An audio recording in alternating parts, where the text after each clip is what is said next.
전자기술의 발달로 생활 전반이 편리해졌고 금융거래 역시 편리해졌다. 이제는 스마트폰 하나로 은행에서 해야 할 업무를 쉽게 처리하고 있으며 심지어 대출까지 간편하게 받는 등 모든 절차가 간소화되었다. 또한 결제수단도 스마트폰에 저장해서 이용할 수 있게 되었고 소액결제처럼 당장 지불할 금액이 없어도 쉽게 결제할 수 있게 되기도 했다. 소액결제는 개인당 최대 100만 원까지 이용할 수 있는 것으로 신용카드와 비슷한 개념으로 사용한 금액이 다음 달 요금으로 청구된다. 이러한 소액결제는 현금화해서 급할 때 이용할 수 있는데 정보 이용료 핸드폰 소액결제 현금화는 소액결제로 구매할 수 없는 물건을 사야 할 때나 공과금, 경조사 부조를 내야 할 때 등 급한 상황에 활용할 수 있다. 본인의 소액결제 한도 내에서 현금으로 바꿀 수 있으며 모바일 상품권, 게임 아이템, 유료 콘텐츠 등을 구매한 후 현금으로 바꿔주는 업체에 매도해서 현금을 받게 된다. 이런 과정은 10분도 채 걸리지 않을 정도로 간편하게 많은 사람이 이용하고 있다. 다만 휴대폰으로 소액결제 현금과 서비스를 이용하다가 금융사기를 당할 수 있어 조심해야 한다. 불법으로 운영하는 업체에서는 해킹을 위해 어떤 앱을 설치하게 하거나 링크로 유도해 스마트폰 내 정보를 빼내기도 하고 개인 정보를 무리하게 요구해 보이스피싱 등에 이용하기도 한다. 이런 피해를 방지하려면 사업자 등록증 유무를 확인해야 하며 이용 후기도 참고해야 한다. 현재도 이용하는 사람이 많은지 확인하면서 리뷰가 꾸준히 올라오는지도 알아보고 큰 문제 없이 많은 이들이 현금화 서비스를 신청하는 곳을 선택하는 게 중요하다. 용티켓 관계자는 요즘에는 해킹, 개인정보 유출 수법이 교묘해지고 있어서 신중하게 생각하고 진행해야 한다.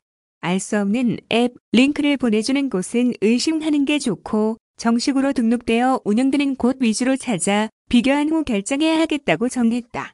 극심한 불황 속 긴급 생활자금을 마련하기 위해 소액결제 현금화 서비스를 이용하는 사람들이 부쩍 늘어났다. 소액결제 현금화는 휴대전화만 있다면 남녀노소 누구나 이용할 수 있으며 대출을 이용할 수 없을 만큼 신용도가 낮거나 소득이 일정하지 않은 사람도 쓸 수 있는 현금 마련 방안이다. 소액결제를 활용해 구입한 아이템을 전문 업체에 판매한 후 그 대금을 지급받는 방식이기 때문에 당장 통장에 돈이 없어도 현금을 마련할 수 있다. 때문에 항상 용돈이 부족한 대학생부터 갑자기 생활비가 필요해진 주부, 사회초년생, 영업자금을 마련해야 하는 사업주 등 다양한 사람들이 소액결제 현금화를 이용한다. 휴대폰만 있으면 간단한 본인 인증 절차를 거쳐 거래를 진행할 수 있으며 약 10분이면 거래가 완료되기에 야간에도 손쉽게 쓸 수 있다. 매달 100만 원까지 정보 이용료 결제를 할 수 있으며 다음 달 통신비와 함께 청구되므로 결제일까지 시일을 벌 수 있다는 점도 매력적이다. 하지만 편리하다는 이유로 소액결제 현금화를 무분별하게 사용할 경우 감당하기 어려운 수준의 결제 대금을 받아볼 수 있어 주의해야 한다. 특히 금전 감각이 부족한 학생들은 조금씩 결제했다가 막상 청구서를 받아보고 놀라는 경우가 적지 않다. 가랑비에 옷 젖는 줄 모르듯 합쳐보니 많은 금액이 되는 것이다. 주위의 도움을 받아 통신비를 제때 납부하면 다행이지만 만일 통신 비용을 연체하게 되면 하루만 연체해도 한 달 수준의 연체료가 부과되어 부담이 더욱 커지게 된다. 또한 지속적인 연체로 통신기기 사용이 금지될 경우 사회생활 등에 막대한 영향을 미칠 수 있어 사전에 결제 계획을 철저하게 세우고 이에 따라 진행해야 안전하다. 또한 일부 불법 업체가 정식 거래에 필요하지 않은 개인정보를 요구하거나 악성 코드 설치를 유도해 스미싱 등 금융사기 범죄를 저지르기도 하기 때문에 각별한 주의가 필요하다. 출처가 불분명한 URL을 보내거나 정식 마켓이 아닌 곳에서 어플을 다운받도록 유도한다면 즉시 거래 과정을 중단하고 개인정보 보호에 앞장서야 한다. 만일 소액결제를 활용하는 부모라면 미성년자 자녀가 자신의 스마트폰을 이용하지 못하도록 해야 한다. 게임 아이템을 구매하거나 소액결제 현금화로 용돈을 마련하려는 아이들이 부모 명의의 스마트폰으로 거래를 진행할 경우 추후 구제를 받기 힘들기 때문이다. 미리 소액결제 비밀번호를 설정해 놓거나 필요한 때에만 소액결제 한도를 높여 소액결제 현금화를 진행한다면 더욱 안정한 거래 환경을 조성할 수 있다. 매년 꾸준히 스마트폰 보급이 늘어남에 따라 2010년대 이후 국내 통신사에 등록된 휴대폰의 숫자 또한 6천만 대를 넘어서게 되었다.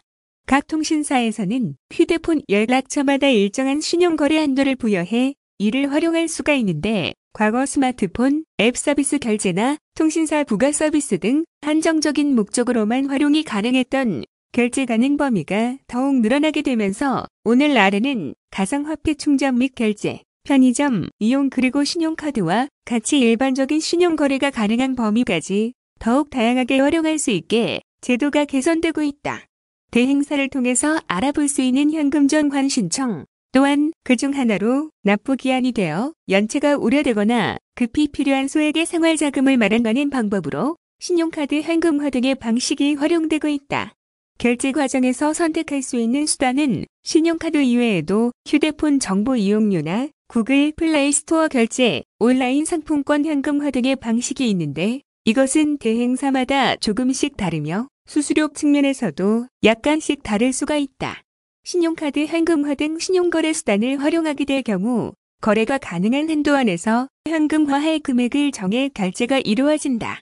전체 과정은 상담사와 직접 연락을 주고받는 방식으로 이러한 서비스를 처음 이용하는 고객도 한 단계씩 자세한 안내를 받을 수가 있다. 상담 진행 후 거래 완료가 이루어지기까지 약 10분에서 15분 정도 소요되는데 하루 안에 바로 필요한 소액 현금이나 생활자금을 마련할 수 있는 점도 신용 확인 등 금융권을 이용하는 방식과 차이점이다. 다만 은행 등 금융권을 활용한 절차는 수백만 원 단위 이상의 많은 자금을 마련할 수 있어 개인이 필요한 용도에 따라 다양한 항목으로 지출을 할 수가 있으며 상환기간도 연 단위로 이루어지지만 통신사 정보 이용료 기반의 소액 결제 현금 전환 방식은 다음 달 이용대금 항목으로 결제 대금을 다시 지불해야 하는 만큼 이러한 특성을 고려해 신중히 서비스를 이용하는 것이 바람직하다. 최근 소상공인 등 많은 이들이 코로나19의 영향으로 경제적 불황을 겪고 있으며 개인 및 법인 사업자 및 직장인들은 매출은 떨어지고 월세 및 생활비 등의 부족으로 은행권 대출을 알아보는 등 곤란을 겪고 있는 이들이 크게 증가하고 있다. 정보 이용료 현금화 서비스는 본인이 소지하고 있는 신용카드와 휴대폰으로 결제 한도 내에서 결제 현금화가 가능한 시스템으로 은행권 대출처럼 신용등급의 영향을 받지 않으며 비교적 간단하게 본인 인증만으로 정보 이용료 현금화가 가능해 이용자가 급증하는 추세이다. 이로 인해 정보 이용료 현금화 서비스를 제공한다는 불법 업체들이 늘어나면서 많은 금융 피해를 발생시키고 있다. 불법 업체의 경우 낮은 수수료로 고객을 유도하지만 실질적으로는 반 이상에 가까운 높은 수수료를 부과함은 물론 서비스를 진행 시 수집된 개인정보를 기반으로 사기, 보이스피싱 등에 이용하여 추가적인 피해를 유발하고 있다. 짱티켓 관계자에 따르면 정식 등록 업체에서는 현금화를 증명하는 데 있어 기본적인 개인정보 외에 추가적인 불필요한 개인정보와 서류를 받지 않는다며 신중히 생각하고 업체 선정하시어 금융 피해를 받지 않도록 하여야 한다고 정했다.